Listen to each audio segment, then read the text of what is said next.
할렐루야. 참 좋은 날이죠. 복되고 즐거운 날.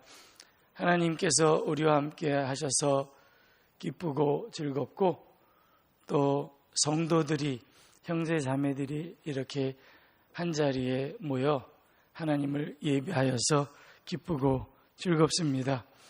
옆에 계신 분들과 서로 사랑의 인사, 거룩한 입맞춤으로 사랑의 인사를 나누시기를 바랍니다. 사랑합니다. 축복합니다.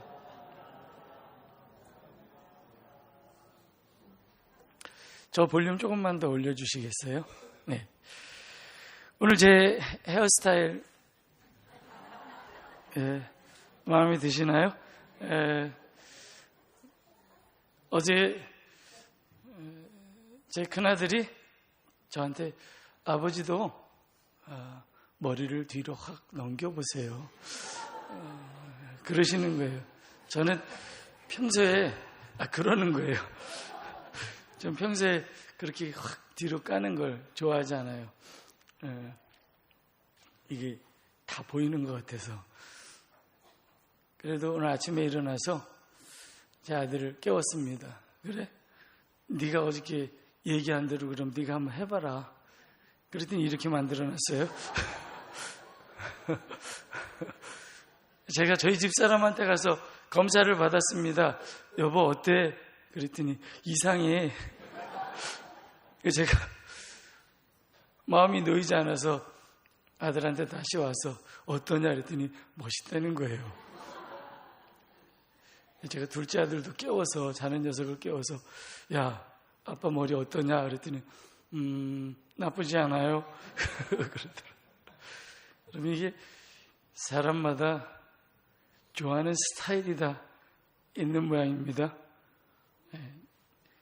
평소에 제 스타일을 좋아하시던 분들은 이런 스타일을 좋아하는 사람도 있구나 생각하시면서 오늘은 봐주십시오. 중요한 건 제가 변한 건 아니기 때문에 머리 모양만 좀 바뀐 거죠. 똑같은 말을 해도 참 보이기에, 들리기에 다를 수 있구나라고 하는 것을 요즘 참 많이 경험하게 됩니다. 그러면서 오늘 말씀을 들고 단상에 서면서 주님께는 제가 그렇게 기도드립니다. 하나님, 혹 제 어휘가, 혹 제 언변이 어떤 사람에게는 좋게 들리고 어떤 사람에게는 혹 그렇지 않게 들려도 주님의 말씀만은 하나님 깨달아지게 하시고 들려지게 하시고 역사하여 주시옵소서. 이런 기도를 드립니다. 가족 이웃 초청주의를 앞두고 우리가 왜 전도해야 하는지, 우리 주님께서 가르쳐 주신, 말씀해 주신 이 성경 말씀을 가지고 한번 상고해 보기를 원합니다. 좋은 일꾼 눈에는 주인의 일이 보입니다. 이건 사실 제 말이 아니고 20주년, 지금으로부터 5년 전에 20주년 특별성회를 했을 때 당시 유동영 목사님께서 우리에게 해주셨던 말씀입니다. 우리 주인은 누구인가요? 우리 주인은 우리 예수 그리스도의 하나님 아버지이신 것을 우리가 다 고백합니다. 우리 기독교 신앙의 근간은 베드로가 고백하였던 것처럼 주는 그리스도시요 살아계신 하나님의 아들이시니다라는 고백입니다. 이 고백이 기독교 신앙의 근간이고, 이 고백의 반석 위에 교회가 세워진 것이니 교회의 근간이다, 이렇게 이야기할 수 있습니다. 예수님 제자인 베드로가 예수님께 주는 그리스도시요 살아계신 하나님의 아들이십니다라고 고백했을 때 그 주님은 분명히 예수님이셨을 거예요. 그렇죠? 예수님이십니다. 한마디로 예수님은 나의 주님이신데 주님은 그리스도시고 살아계신 하나님의 아들이십니다라고 고백을 한 겁니다. 여러분, 예수님이라는 말의 뜻을 아시나요? 예수라는 말의 뜻은 구원자라는 뜻입니다. 구원자. 그래서 마태복음을 시작하면서 하나님께서 예수님을 소개할 때 그 이름을 예수라 하리니 이는 저가 자의 백성을 저희 죄에서 구원할 자임이라, 이렇게 말씀해 주셨던 것입니다. 물론 예수님 이전에도 예수라는 이름을 가진 사람들이 더러 있었습니다. 대표적인 사람이 여호수아, 또 호세야, 이런 사람들이 예수와 같은 이름이에요. 구원자. 그런데 지금 이 예수님은 그들과는 다르다고 하는 것을 베드로가 고백하는 거예요. 이 예수님은 주님이십니다 라고 고백하면서 그리스도시요 메시아시요 하나님의 기름 부음받은 하나님의 아들이시다라고 하는 걸 지금 고백하는 거예요. 특별히 살아계신 하나님의 아들이십니다라고 하는 대목이 중요합니다. 자, 살아계신, 이게 현재형인가요? 과거형인가요? 미래형인가요? 여러분 다 아시는 것처럼 현재입니다. 살아계신. 하나님은 살아계십니다. 믿으십니까? 예, 이건 베드로의 고백일 뿐만 아니라 우리의 고백이에요. 그래서 살아계셨던 하나님, 이렇게 우리가 고백하는 것도 아니고 살아계실 하나님이라고 고백하는 것도 아니고 지금 살아계시고 우리와 함께 하신 하나님, 이렇게 고백하는 거예요. 지금도 살아계시고 우리 예배 가운데 임재하신 분이 우리 하나님이신 것을 우리가 믿습니다. 그 살아계신 하나님의 아들이십니다 라고 베드로가 고백하였습니다. 이 신앙 고백은 참 너무 중요해요. 저는 우리 교회 성도들이 어떻게 구원받았습니까? 라고 사람들이 물을 때 나는 이 고백으로 구원받았습니다 라고 대답할 수 있게 되기를 다 바랍니다. 저를 따라서 한번 해보시겠습니까? 주는 그리스도시요 살아계신 하나님의 아들이십니다. 그러면 살아계신 하나님의 아들이 왜 하늘에 계셔도 되는데 이 땅에 오셨을까? 우리가 한번 생각해 봐야 합니다. 살아계신 하나님의 아들이 왜 인간의 몸을 입고 이 땅에 오셔야 했을까? 예수님 없어도 잘 살아가고 있던 사람들이에요. 그렇지 않았나요? 지금도 많은 사람들이 그렇게 생각하고 살아가고 있지만 당시에도 그랬습니다. 예수님이 없어도 사람들은 다 잘 살아가고 있었어요. 약육강식이 지배하는 세상에 적당히 적응하면서 좀 심하다 싶으면 어떤 사람들이 깃발을 들고 일어나서 서로 견제하기도 하고 적당한 인간의 윤리의식을 가지고 살아가면서 사실 예수님이 계시지 않았어도 사람들은 잘 살아가고 있었고 이 세상은 그럭저럭 돌아가고 있는 것처럼 보였습니다. 그런데 왜 하나님께서 하나님의 독생자 아들 예수 그리스도를 세상에 보내시고 십자가의 고통을 받고 죽으시고 부활하게 하셨을까? 여러분, 우리는 믿음에 있어서 이 가장 기본적이고 중요한 질문을 우리의 삶에 늘 해볼 수 있어야 하겠습니다. 여러분, 예수님은 저희 백성을 자기 죄에서 구원하기 위해 이 땅에 오셨습니다. 믿으시지요? 예, 다 믿으시는 줄 압니다. 예수님께서 참 많은 일을 하셨죠. 이 땅에 오셔서 병든 자도 고쳐주시고, 귀신 들린 자에게 있어서는 귀신도 쫓아주시고, 또 배고픈 사람에게 먹을 것도 주시고, 많은 일을 하셨어요. 그런데 사실 그 일은 굳이 예수님이 아니어도 할 수 있는 일이었습니다. 물론 예수님이 오셔서 더 긍휼히 여기시고 먹이시고 치유하셨어요. 그러나 우리가 꼭 기억해야 할 것이 있습니다. 예수님만 하실 수 있고 예수님만 주실 수 있는 것, 예수님께서는 그것을 위하여 하늘 보좌를 버리시고 이 땅에 육신을 입고 우리 가운데 거하시고 우리와 함께 사시고 가르치시고 십자가에서 고통받고 죽으시고 부활하셨다는 것을 우리가 기억할 수 있게 되기를 축원합니다. 그래서 누구든지 그 아들 예수님을 십자가에서 피 흘려 나의 죄를 대신 지신 대속의 주로 인정하고 죄사함을 받고 영생을 얻으리라는 하나님의 약속을 믿기만 하면 구원을 받는다. 이걸 하나님께서 알게 하시려고 예수님을 이 땅에 보내셨습니다. 여러분 그렇게 알고 계시지요? 예. 이게 믿음의 기본이에요. 믿음의 기본.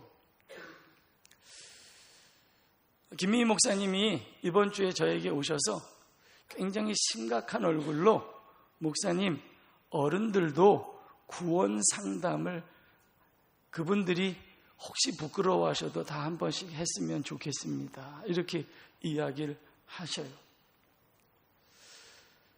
제가 그래서 그 이야기를 듣고 집에 가서 저 아이들을 한 명 한 명 불렀습니다. 3명 다 부르지 않고.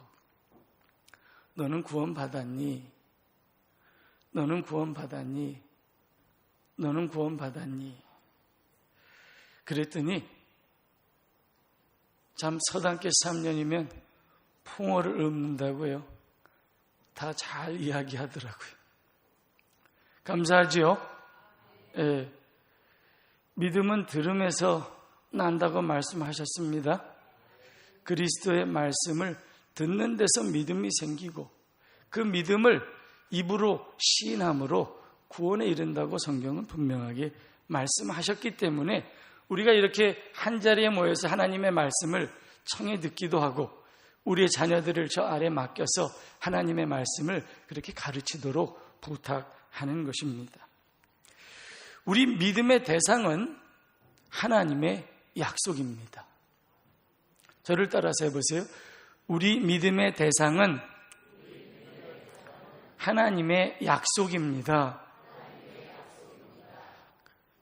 우리의 믿음의 대상은 흔히 이야기하시기를 하나님, 예수님 이렇게 이야기하기도 합니다. 왜냐하면 하나님 그 자신이 약속을 주신 것이고 그 약속이 바로 예수님이시기 때문에 그게 이렇게 말하든 저렇게 말하든 사실 개념적으로 보면 다 같은 사건을 이야기하고 있는데 그것이 바로 하나님의 약속, 곧 십자가의 도입니다. 우리 믿음의 대상이 무엇이라고요? 하나님이시고 그 하나님께서 우리에게 주신 약속이에요. 여러분, 우리 믿음의 대상은 절대 우리 자신이 아닙니다. 우리의 믿음의 대상은 인간도 아닙니다. 그렇게 아시죠? 그런 아주 쉬운 찬양이 있어요. 사람을 보며 세상을 볼 땐 만족함이 없었네. 여러분, 사람을 보며 세상을 보면 만족함이 없어요. 제가 간곡히 부탁드리지만 혹 교회 나와서도 성도들을 만나고 목회자를 만나도 참된 만족이 내가 아직 없다 이렇게 여기시는 분들은 더 주님을 사모하시고 더 주님을 찾으셔서 주님 안에서 참된 만족을 꼭 얻게 되시기를 축원합니다. 하나님이 우리 믿음의 대상이에요.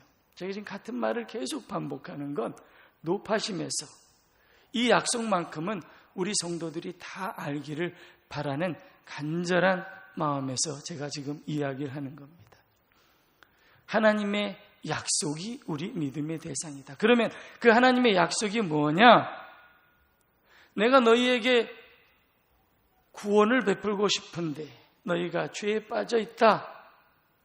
내 아들 예수 그리스도를 세상에 보내어 너희를 대신하여 십자가에서 고통받고 피 흘려 죽게 함으로 너희의 죄를 사하기를 원한다. 그 보혈의 공로를 의지하여 죄사함을 받으면 너희가 영생을 받으리라 라고 하신 그 하나님의 약속을 믿는 믿음 안에서 우리가 구원을 얻게 되는 것입니다. 여러분, 구원 받으셨습니까? 혹 여러분 감정에 그렇게 느껴지지 않고 여러분 속에 확신이 아직도 충만하지 않아요.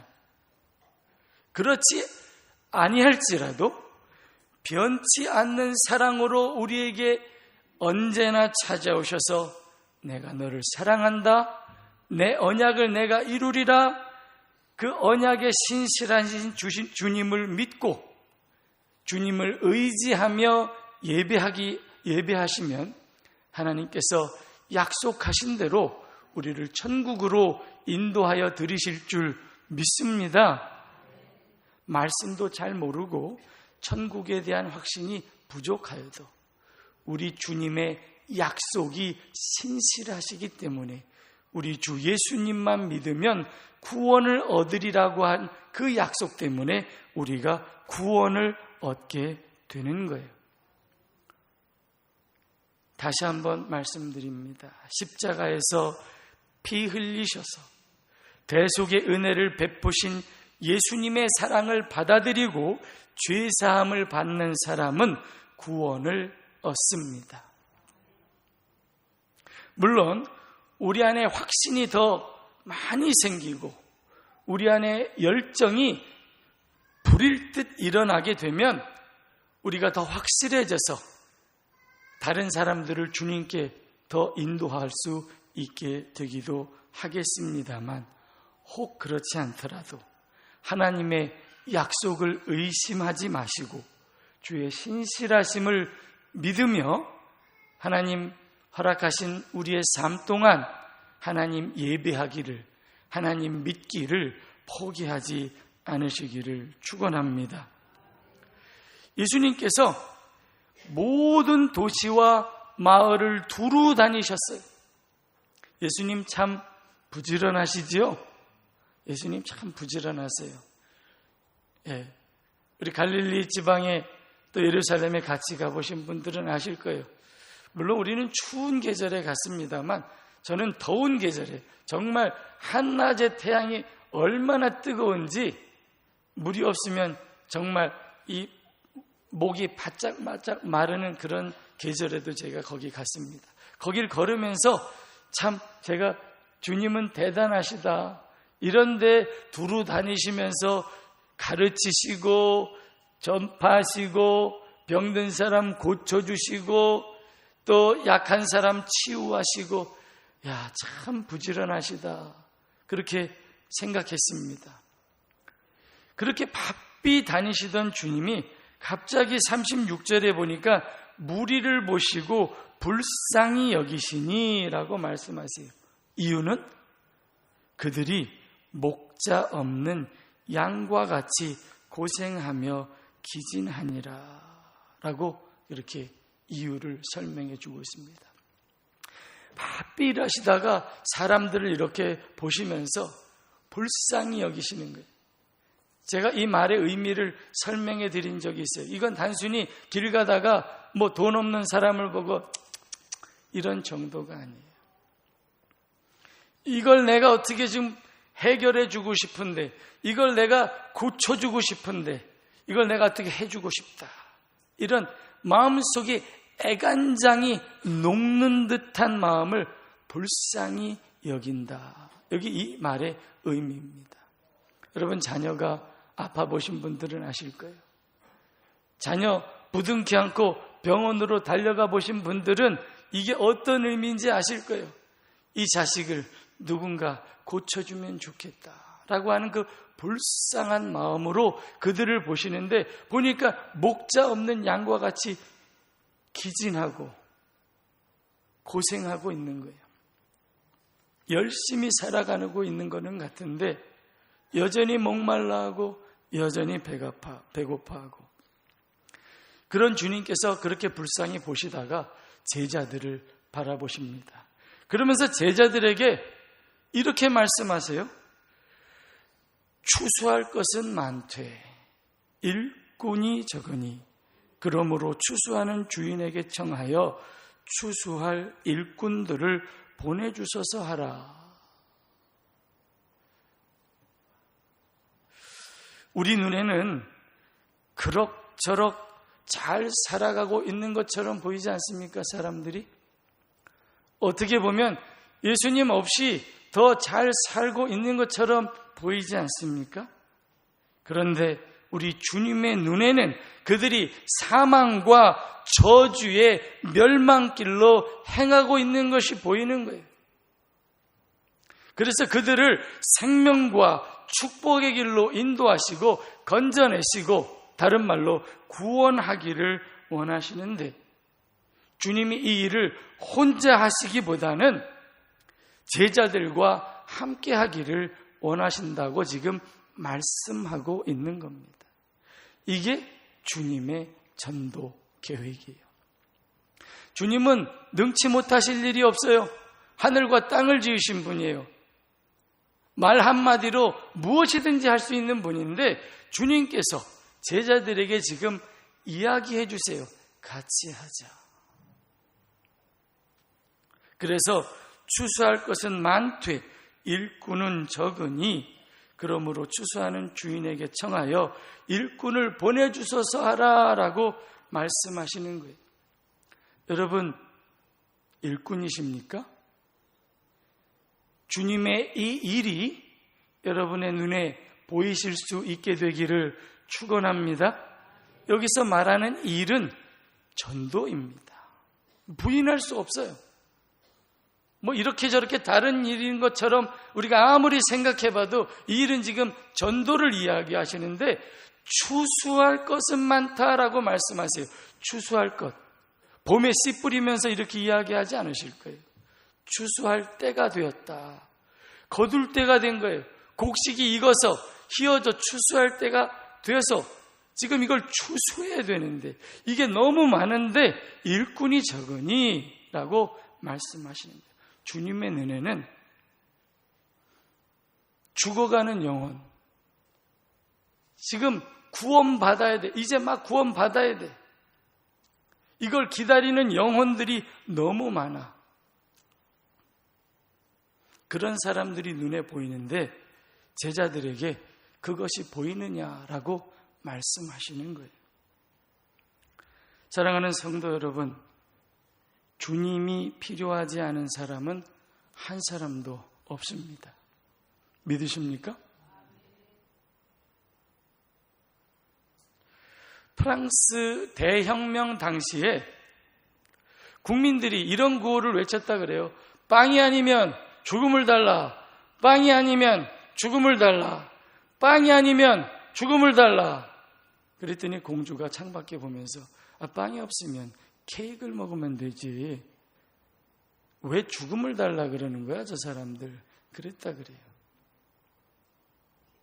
자기는 편안하게 사니까 죽어가는 영혼들이 보이지 않는 거예요. 이들에게 지금 빵은 생존의 문제였는데 이 공주에게는 케이크로 대신할 수 있는 하찮은 것이었습니다. 여러분에게 구원은 어떤 것인가요? 사람들이 구원을 얻어야 된다라고 하는 것이 여러분에게는 어떤 의미로 다가오십니까? 예수님은 목자 없는 양같이 유리하며 기진하는 참 생명과 참 생명의 떡과 생명수를 얻지 못해 죽어가는 사람들을 보라고 말씀하세요. 여러분, 지금 예수님은 믿지 않는 사람들에게는 사느냐 죽느냐의 생존의 문제인 것입니다.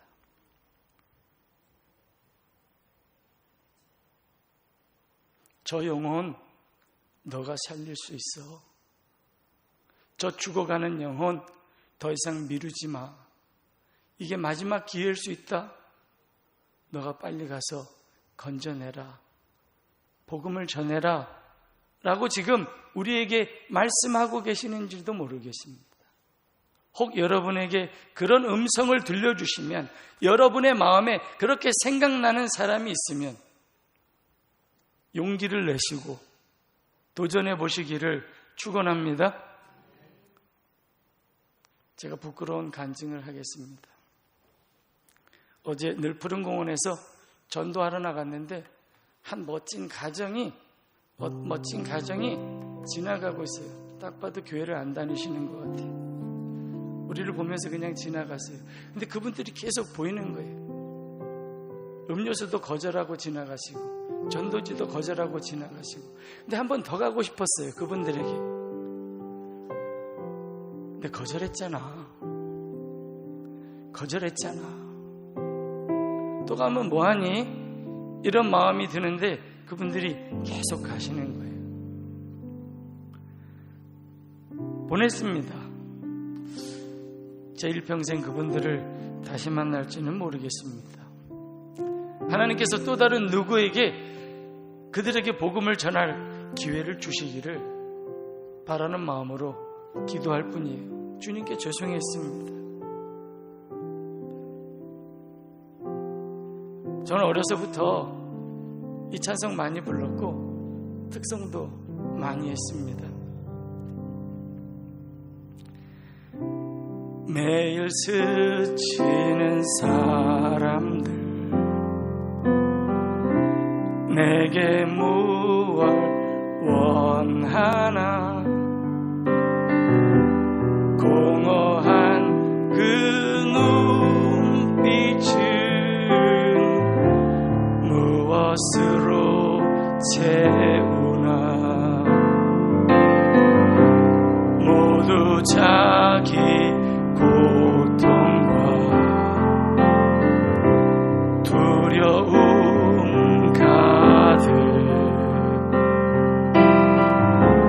감춰진 울음소리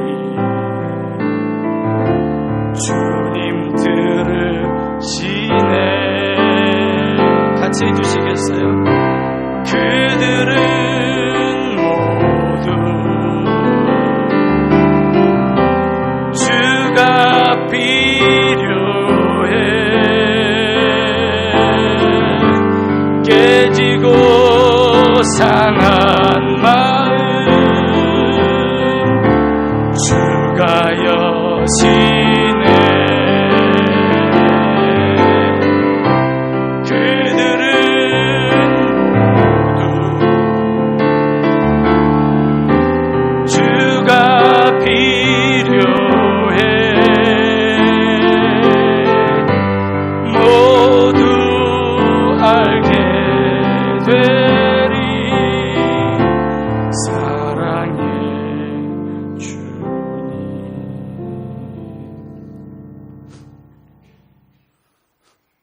얼마나 많은 사람들이 우리를 또 스쳐 지나갈지 모르겠습니다.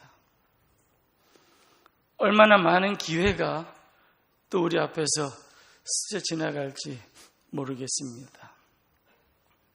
어떤 분이 그렇게 이야기하시더라고요.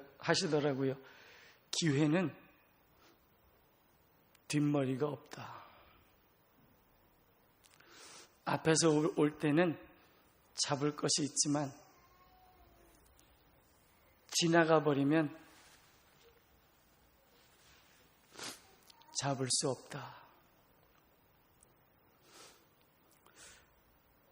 여러분, 더 늦기 전에 추수할 곡식을 거둬들이는 일에 우리가 주님의 마음을 함께 품게 되기를 원합니다. 근데 그러기 위해서 주님께서 우리에게 요구하신 게 있어요. 기도하라는 거예요. 기도하라는 겁니다. 기도합시다.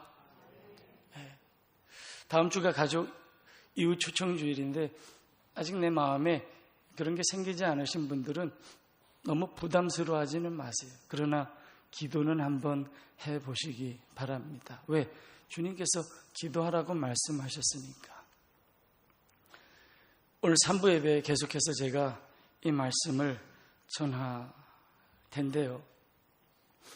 여러분, 이 주님의 초청을 여러분들이 먼저 거부하지 마시고 우리가 먼저 주님의 초청에 응할 수 있게 되기를 원합니다. 추수할 것은 많되 일꾼이 적으니 그러므로 추수하는 주인에게 추수할 일꾼을 보내주소서 청하라.